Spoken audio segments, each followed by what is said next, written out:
Trilogy here, also known as Marcel Garrett. What's up? And back at you with another video. And today I want to cover the topic of how to find a factory for your clothing line.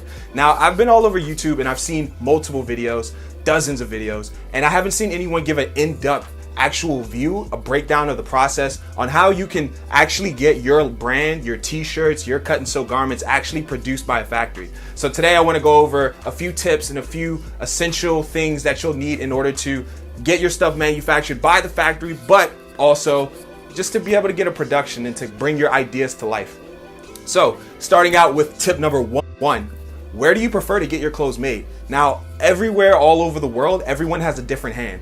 People who make clothes in America, people who make clothes in Italy, people who make clothes in South America, Africa, Pakistan, Japan, each place in each region of the world where clothes are made, there's a different hand and a different stitch and a different look that goes with each sort of region. So, for example, if you guys are a huge fan of Jordans, or if you guys were ever into Jordans and buying Jordans, just with the nostalgic feel of collecting Air Jordan 1s, was something that I was really big on. My sneaker habit has kind of changed a little bit and it's upgraded to a more high-end sort of taste, but I still love a classic Jordan.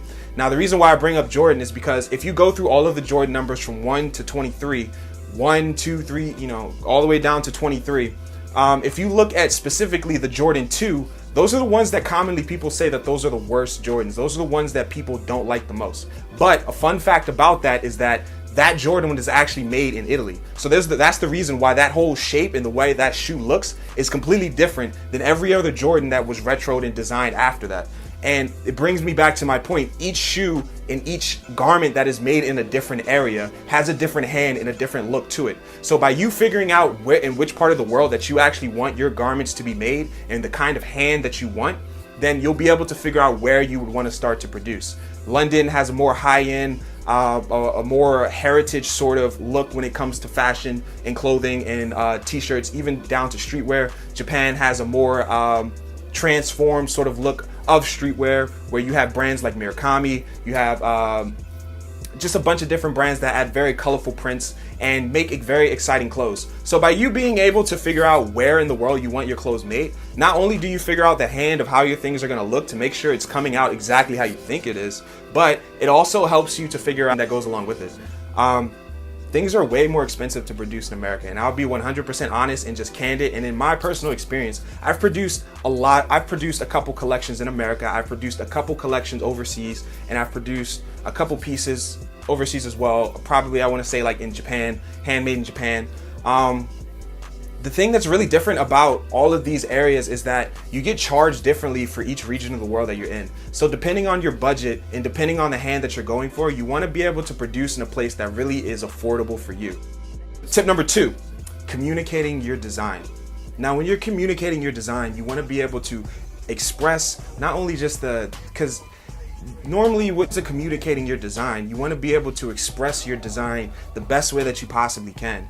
And the reason why is because in order for that garment to come out how you want it to come out, you need to make sure that you're communicating each detail of it down to the T. So that way the picture that you see when you're sketching, or the picture that you got in your head, when you actually get your first sample and you start developing what it looks like in real life, you really start to see, okay, so these are the details that I wanted to add in to make sure that all of these details are put into the garment. Communicating your design is best to have a tech packet or a technical sketch. If you don't have a tech packet and you don't know how to make a tech packet, there are apps all over the internet that assist you with that. And if you don't know how to make a tech packet and you want to go with a technical sketch is really just giving the dimensions, giving the measurements, and everything that goes along with the garment so that it can be communicated properly to the factory.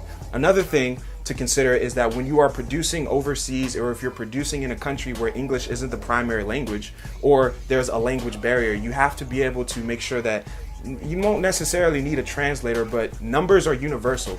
Numbers are the same in any language, so just make sure that your numbers make sense and you'll be able to communicate and articulate your design and make sure it comes out exactly how you see it as in your head and exactly how you wanted it to be. Number 3. Now, before you actually even find the factory, these are the tips that I'm giving you to sort of make sure you have everything in aligned how you need it to be, to make sure that production runs smoothly. I've had so many bad production experiences, so many factories that I've worked with where they're just completely bad due to the relationship, due to the, if it wasn't a language barrier, just me just not communicating exactly what I wanted with my design. By you actually asking these questions first and having this figured out already, you'll be able to really streamline this process and make sure that it runs as smoothly as possible. But one thing to really consider and one thing to really ask is this factory full package production, or is it paid for with you're paying for each piece? Now, let me break that down. When it comes to usually when you're producing clothes, most people, what they do is they have to, you have to get a sample made, you have to source the fabric, you have to get all of your zippers, your notions, your buttons and everything. You have to get the pattern made, and then you have to get it cut. All of those things happen before you even went to go to the factory to start producing units. That's just the sampling process. Now, what most factories do, and these are the factories that I typically like to work with now because it's so much more efficient, you can find a factory that does full package. What full package means is that everything that I just named, from the cutting, the sampling, the pattern sample, creating your pattern, everything is included with the package. So which means you don't have to go out and pay 5 different people or find 5 different contractors or 5 different people to work with just to produce the sample. The factory will already have a full package program where you can just come in, okay, this is my sample, they'll work with you in a great budget, you know, anywhere between $30 to $100 depending on how complex your design is. Get your sample, and then once with the sample, your price will drop with production. So another thing to consider is to ask if that is a full package factory, or is this a factory that it's going where I have to bring you all of the materials beforehand and you'll be able to start working on production. Going into tip number 4, and which is just a question, well, I should probably say question. Question number 4. Question number 4 is, are they going to be able to deliver on the timeline that you want it to be? Honestly, the reason why you may see a lot of brands and they're not really dropping or releasing contents or making drops as often as you would like them to see is because 9 times out of 10, if their production isn't held up in customs, their factory wasn't able to deliver it in a timely manner in accordance to their schedule. So before you even pay anybody or you're getting anything done, before you start this process, make sure that you communicate, hey, how long is this timeline going to be? So that way, before, you can have some paperwork set up, if not a contract, then just an agreement between 2 parties where okay, it's going to take 2 or 3 weeks to do this. This is the timeline. And for you, always add a buffer for another 3 weeks. So if they're saying it's going to take 3 weeks, you say, okay, so it'll be ready in about 7 or 8. That little buffer space gives you a really good period where if it's late, the shipping, it's because wherever it's coming from, it'll still be able to arrive before you have your drop and your release. So make sure that the factory can work in accordance with your production schedule. 5. So questions to ask, or question number 5. Tip number 5 and question, what you want to ask before you even start the process is what are you guys' minimums, which is another huge topic. When it comes to factories, most 9 times out of 10 factories deal with high minimums. So which means you have to, if one design, say for example, if I was getting, this is a sample piece that I made, E-Quota, this is one of my E-Quota denim jackets with one that I sort of repurposed with another denim jacket to give this sort of dual silhouetted tonal effect. Normally when you have factories, say for this jacket for example, they'll tell me that in order to produce this after the sample is made, they're going to want 1,000 orders. They're going to want 1,000 units. So which means I would have to get 1,000 of these jackets made in order for me to even have production or for me to even have stock. So in order for you to make sure that that doesn't happen and you're getting units that you can actually work with, units that actually fit with where you are with your business and your brand, you want to ask what are the minimums up front. 9 times out of 10, the minimums will never fall below 50 units. So which means in America, you can find places that will do it for 50 units and above. In China, you'll find places that can do it for 1,000 units and above. And all over the world, you'll find that the medium number between that is around 50 to 100 pieces. Some places won't take any business or even talk to you if you're not ordering a quantity that works for the factory. The reason why is because that's how the factory makes their profit. For each item that you get, the more items that you get, the smaller the price comes down. It's a business of scale. So which means the more units that you get, the cheaper it is for you to produce them. So the whole goal of the factory is to get you to buy more more units, so that way they'll be able to get more profit. And it also brings the prices down, so materials are cheaper, so the labor is cheaper, so the notions and everything that you're using to sew up the garments are cheaper. So before you even start to work with these factories, and before someone tells you, hey, I need $10,000 to produce these jackets before we can do anything, which is insane, and I don't recommend anybody to do that. In my personal experience, what you should do is find a factory that has low minimums or workable minimums. I've found factories that have done minimums for 25 units for my custom pants, 25 units for my jackets, for my designs, and they're not really like just t-shirt based things. These are real cut and sewn garments with principles, my design principles that I add as a designer to them. So to be able to find a factory that can do all of these complex and customizable sort of ideas and do it at a price that's reasonable and works for me, and at a price where I can price the garment at a price that is not too much for my consumer, but it also makes sure that I didn't really lose too much and that everything is affordable for me and I can still maintain my business. That is the ultimate goal, to find that sort of partnership and partner with that factory and build and build and build and build and continue to go from there. So that's tip in question number 5, which is to figure out the order minimums before you even conduct any sort of business. What kind of factory is it? Tip and question number 7. What kind of factory is it? There are specific factories that do specific garments. So if I'm looking for custom t-shirts or I'm looking to get a t-shirt made, I'll go to a screen printer, which is pretty much one of the foundation of a lot of brands. You go and you'll get t-shirts made. You'll go and you'll get hoodies printed. You'll go and you'll get sweats made, because those are probably the most accessible pieces that you can design in terms of when you're starting off with production. And it's the easiest thing to scale and get more units of. So if you're moving into more customized pieces, I want to make my own denim, I want to make my own jackets, I want to make my own things that I see on the runway, I want to add my own sort of principles and my own silhouette to my garments. You want to be able to just make sure that you go to the right factory so that these things work in accordance with how you need them to be. There are factories that do underwear, there are factories that do leather goods and wallets, there are factories that do strictly denim, there are jackets that do there are factories that do strictly jackets. So by you figuring out before you even conduct any sort of business what the ability is of this factory, you'll be able to just streamline the process and have a much smoother process. Now, coming in with tip number, what was that? 5, 6, 7 or 8, maybe 7 and 8. I don't know. It's going to be compacted. So here it is. So tip number 8, which is the coup de grace, how to actually find these places. How do you actually find a factory? Well, there are sites all over the internet where you can actually link and talk to these manufacturers, have a conversation before anything is even produced, communicate your design, wherever you're watching this video. And all you have to do is just pay them and give them the timeline and they'll bring it back to you. But that's only once you've communicated everything that you need to communicate. And that's once you either have a tech packet or a technical sketch to show them the concept. So I'll leave a link in the description box below of all of these places as well. Number one place, you can check out Alibaba.com, which is usually the number one source for Chinese manufacturers. 9 times out of 10, if you're on there, you'll find places that'll do it for like 100 units or 30 units. And here's another tip. This is why 7 and 8 is going to be compacted. So with working with factories overseas, another thing to consider is the size chart. I cannot tell you how many two productions that I've really produced, got my whole production, and I wasn't able to sell, showcase, or show it to anybody. Why? Because it was sized in the Chinese size metric and not the US size metric. I kid you not, a size extra large barely fit on a size 28 person.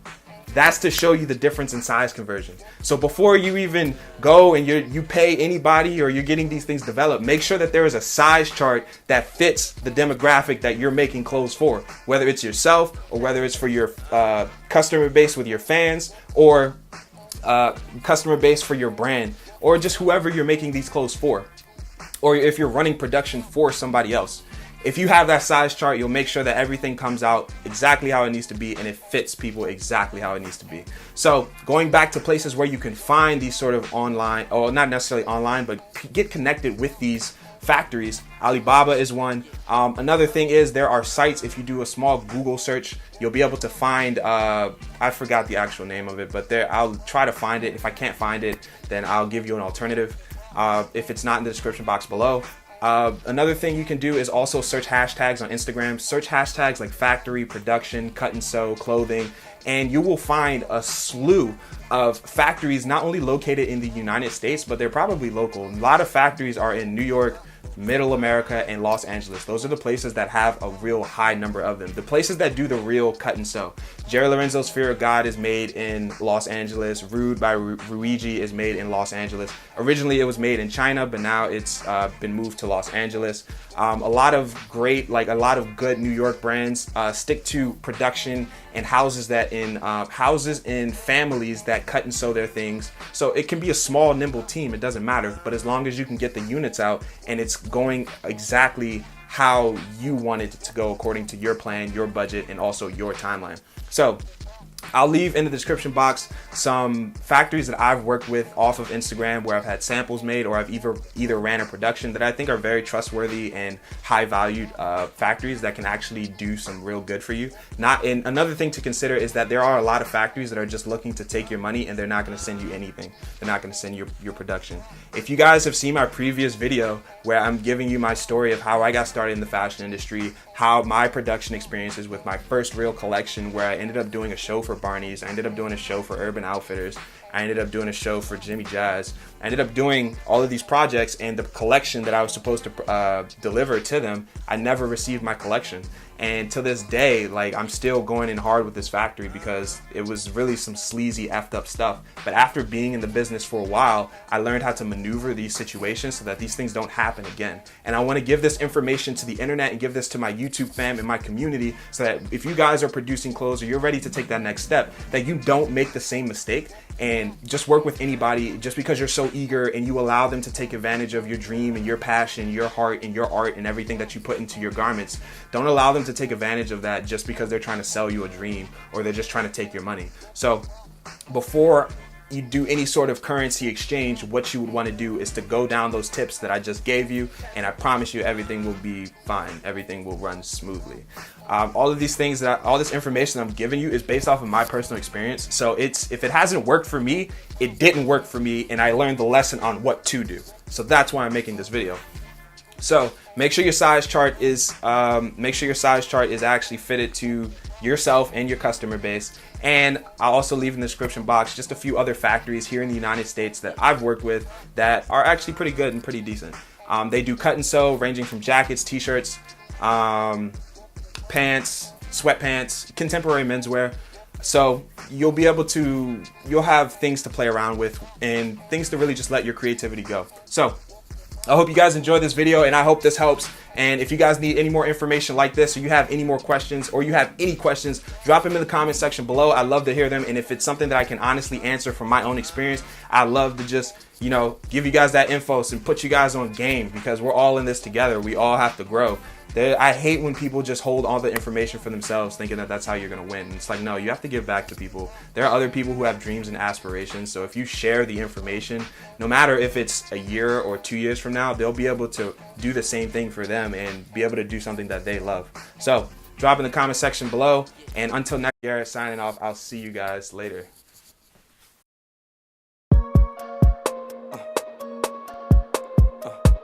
Pour the soda in the wild card. Finish the picture like pop art. Boy, you're sweeter than Pop-Tart. Say I'm pretty like Leon. A chest beating like 5 hearts. Popcorn in the Klondike. Carhartt with my car parked. Just come and get me when it's my part. Gave the Uber man 5 stars. Left the restaurant 5 stars. I was fucking with a 5-star. She done fucked about 5 stars. Sidebar. Pull off, all the kids fight like that's my car. Calvin and Raph. Now I done stop. They don't know Flocko, gripping no wop. I do what I want. I'm sipping a wop. I'm showing my T4, 2,000 watts. My nigga say he got the wop for 40 a line. If I sip a deuce, it get me through every time. I pull up and walk, sipping a wop. I pull up and walk, sipping a wop. Prada bag. I killed a dentist cause he said he was a doctor. Fucking dentist ain't a doctor.